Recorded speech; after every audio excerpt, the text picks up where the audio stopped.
नमस्कार, मैं Piyushji news movement से न्यूज़ मूवमेंट हिंदी में आप सभी का स्वागत करती हूँ। आइए बढ़ते हैं आज की कुछ प्रमुख खबरों की ओर। हेमंत बिस्वा शर्मा को नए मुख्यमंत्री के रूप में शपथ दिलाई गई। पश्चिम बंगाल में ममता बनर्जी ने सोमवार को अपने मंत्रिमंडल का विस्तार किया। आसनसोल उत्तर के विधायक मलय घटक ने सोमवार को मंत्री पद की शपथ ली। हीरापुर थाना के पटमोहना कोलेरी के ग्रामीणों ने पुलिस का सहयोग न मिलने पर हीरापुर थाना के सामने प्रदर्शन किया।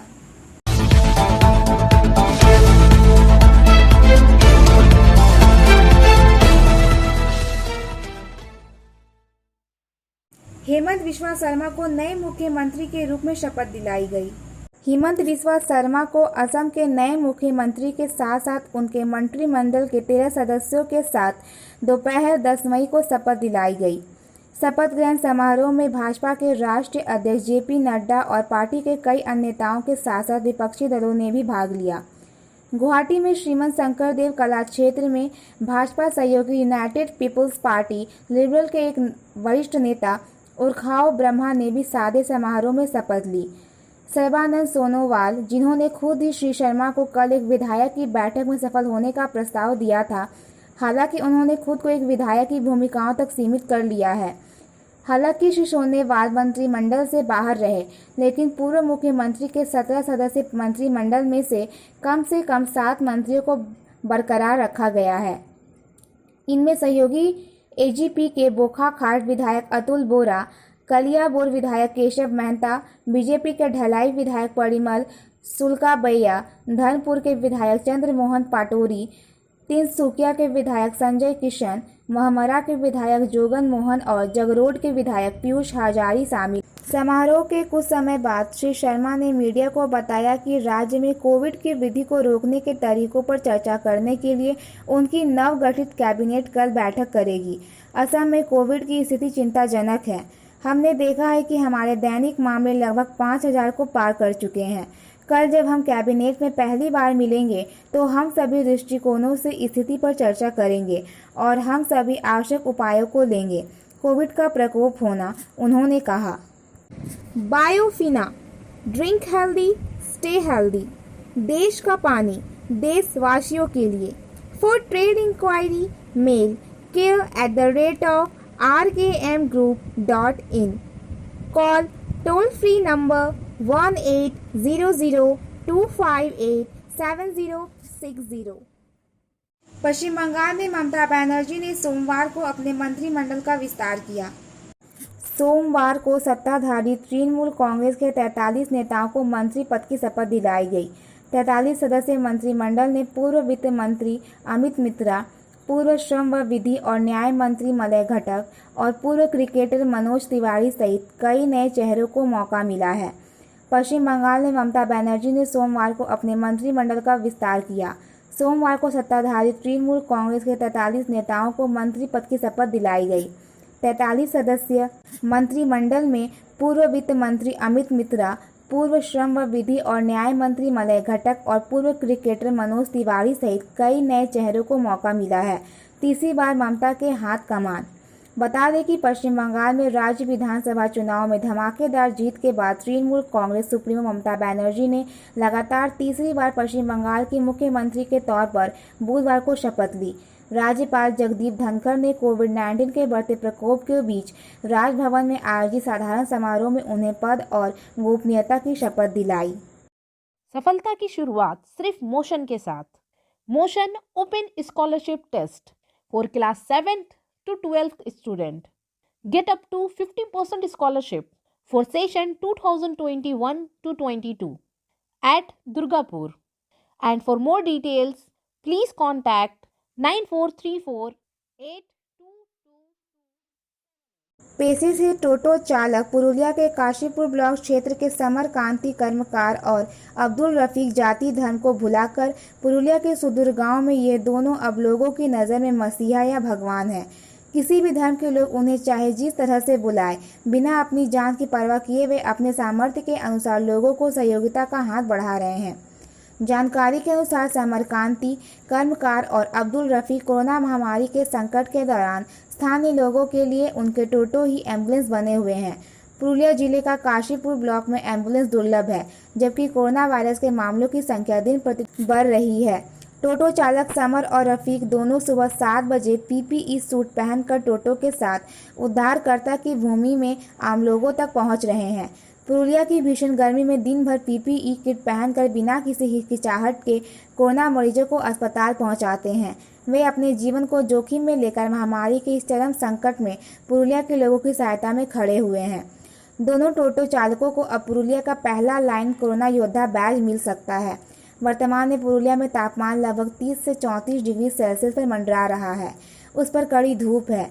ऐसे में जबकि अस्पताल के वातानुकूलित कमरे में पीपीई पहनना बेहद मुश्किल भरा बताया जाता है, जबकि दोनों कोरोना योद्धा चिलचिलाती धूप और भीषण गर्मी में पूरे दिन भर पीपीई सूट पहनकर लोगों को सेवाएं दे रहे हैं।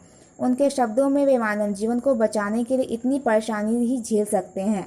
उन्होंने कहा कि उन्होंने पहले ही महामारी में इस तरह की लड़ाई लड़ चुके हैं। Please share, subscribe and forward YouTube channel news movement. For more details and for advertisement contact editor 9563830285। Shri Jitendra Kumar Tiwari. Met माननीय राज्यपाल श्री जगदीप 10 मई को राजभवन में धनखड़ साहब और उन्हें पश्चिम वर्धमान जिले में पोस्ट पोल बंगाल वायलेंस के बारे में जानकारी दी और उनसे प्रभावित इलाकों का दौरा करने का अनुरोध किया। यह ध्यान दिया जाना चाहिए कि सैकड़ों परिवार बीजेपी के पार्टी कार्यालय में निवास कर रहे थे। कई घर जला दिए गए और लूट लिए गए।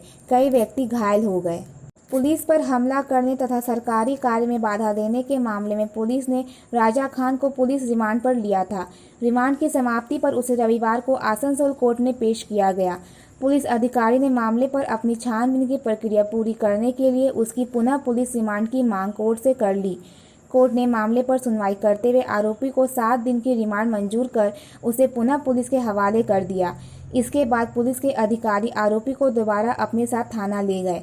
बताया जाता है कि बीते 3 दिन पहले सालनपुर थाना के कल्याणेश्वरी फाड़ी क्षेत्र में वाहन खरीद को लेकर सालनपुर थाना अंतर्गत कल्याणेश्वरी निवासी 2 व्यक्तियों के बीच हुए विवाद को सुलझाने के दौरान युवा तृणमूल जिला नेता राजा खान उर्फ शहबाज पर बादल की मां, पिता एवं बहन पर हमला की शिकायत पाकर पुलिस छानबीन के लिए पहुंची थी।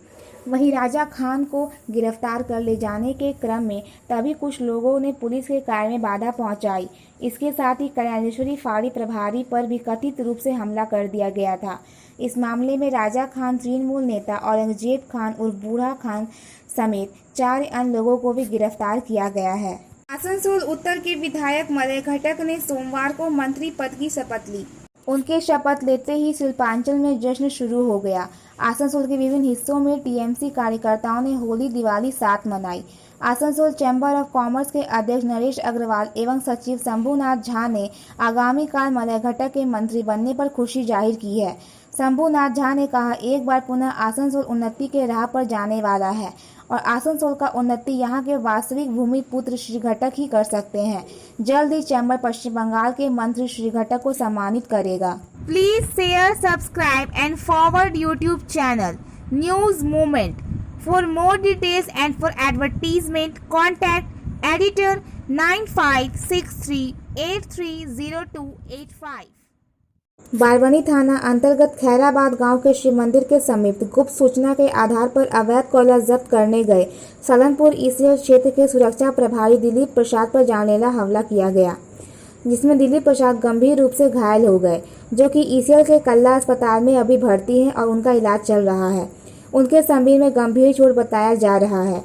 रविवार शाम 5 बजे सालनपुर ईसीएल क्षेत्र के सुरक्षा प्रभारी दिलीप प्रसाद गुप्त सूचना के आधार पर खैराबाद गांव के शिव मंदिर के समीप भारी मात्रा में रखे अवैध कोयला को जब्त करने के उद्देश्य से पहुंचे थे।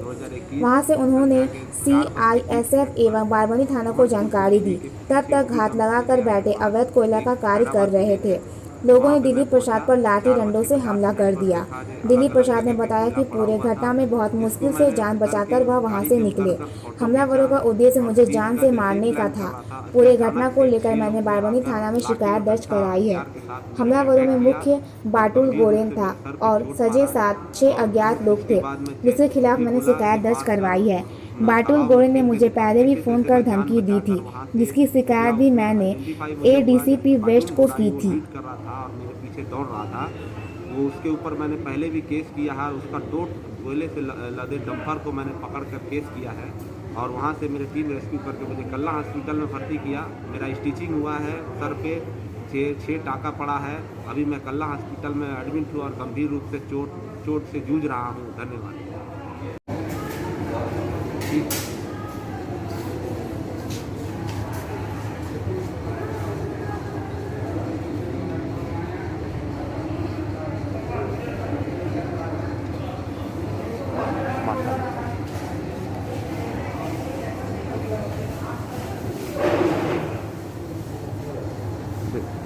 बेड गैलरी के आसपास 1962 में भारत की आखिरी एशियाई खेलों की स्वर्ण विजेता फुटबॉल टीम के स्तंभों में से एक फॉर्टूनेटो फ्रैंको का सोमवार को निधन हो गया। वह 84 वर्ष के थे। AIFF ने उनकी मृत्यु की खबर की पुष्टि की, लेकिन उनके निधन का कारण नहीं बताया। फ्रैंको अपनी पत्नी, बेटे और बेटी से बचे हैं। भारत के बेहतरीन मिडफील्डर्स 1960 के दशक के अनुसार अर्धपीठ में से एक फ्रैंको 1960 से 64 के बीच भारतीय फुटबॉल के स्वर्ण युग का हिस्सा थे। टीएमसी समर्थकों द्वारा कथित हमलों के खिलाफ भाजपा समर्थकों को बचाने में विफल रहने के लिए पार्टी के वरिष्ठ नेताओं के खिलाफ पार्टी कार्यकर्ताओं में मतभेद की स्थिति है। पार्टी के अंदरूनी सूत्रों ने दावा किया कि राज्य के पार्टी अध्यक्ष दिलीप घोष के इस्तीफे के लिए दबाव है। विधायकों के बीच घमासान है। कई विधायकों को लगता है कि प्रदेश अध्यक्ष सहित पार्टी के वरिष्ठ नेताओं ने कैडरों को बहुत बुरी तरह से निराश किया है। पार्टी के एक वरिष्ठ विधायक ने बताया कि टीएमसी ने बीजेपी नेता और नंदीग्राम के विधायक बने शुभेंदु अधिकारी को विपक्ष का नेता चुना गया है। इस दौरान मुकुल रॉय और प्रदेश अध्यक्ष दिलीप घोष के साथ केंद्रीय पर्यवेक्षक, केंद्रीय मंत्री रविशंकर प्रसाद और पार्टी नेता भूपेंद्र यादव मौजूद थे। हीरापुर थाना के पटमोहना कॉलोनी के ग्रामीणों ने पुलिस का सहयोग न मिलने पर हीरापुर थाना के सामने प्रदर्शन किया। पटमोहन कॉलोनी के विनय पाल ने कहा कि ग्रामीणों को पटमोहन कॉलोनी गांव में दिन भर बालू ढोने वाले ट्रकों के कारण भारी परेशानियों का सामना करना पड़ रहा है। बालू लदे ट्रक चालकों के लापरवाह रवैये के कारण गांव में कई दुर्घटनाएं हो चुकी हैं। ग्रामीण बालू लदे ट्रक चालकों से बात करते हैं और उन्हें एक निश्चित समय पर वाहनों को चलाने के लिए कहते हैं। पहले तो उन्होंने निर्धारित समय पर ट्रकों को चलाया, लेकिन बाद में वे पूरे दिन भर फिर से गाड़ी चलाने लगे और जब उन लोगों का विरोध किया गया तो वे लोग ग्रामीणों को आग्नेय यार्ड से दिखाकर उन्हें जान से मारने की धमकी दी। रविवार रात कुछ बालू व्यवसायियों ने ग्रामीणों के घरों में गए और उन्हें धमकाया। ग्रामीणों ने हीरापुर थाना पुलिस को सूचित किया और पुलिस कोई कार्रवाई नहीं की। ग्रामीणों ने थाना के सामने विरोध में प्रदर्शन किया। आखिरकार शिकायत दर्ज की गई, लेकिन उनकी कोई प्रति नहीं दी गई। ग्रामीणों ने इसकी शिकायत BLRO को की। BLRO ने कहा कि ग्रामीणों की सुरक्षा की जिम्मेदारी पुलिस के पास है, लेकिन पुलिस प्रशासन उदासीनता से बैठा है। वाम शासन के दौरान राज्य में अंग्रेजी माध्यम शिक्षा प्रणाली की उपेक्षा की गई थी। वर्तमान शासकों के सत्ता में आने के बाद कई बार ऐसी मांग के लिए सुना गया है। उस लापरवाही को न दोहराने का बड़ा फैसला राज्य सरकार ने लिया।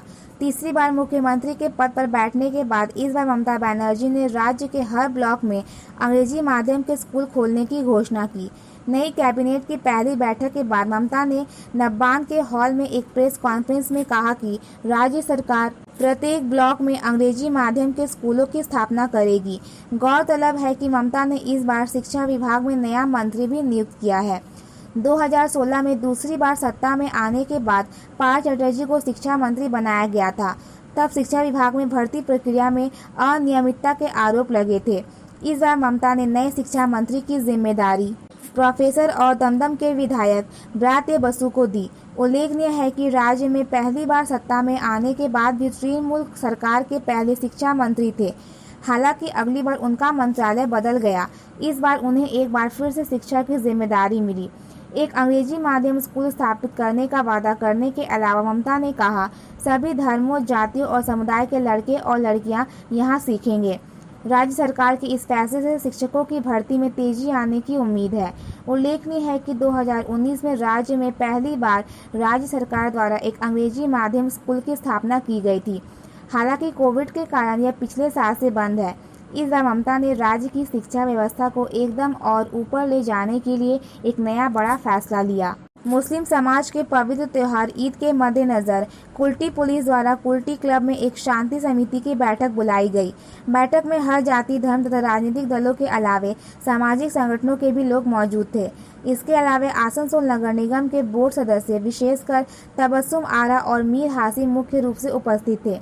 शांति समिति की बैठक में प्रशासन की ओर से कुल्टी थाना अधिकारी आसिम मजूमदार, प्रोमित गांगुली, सैयद अब्दुल हसन, अली राजा मुख्य रूप से उपस्थित थे।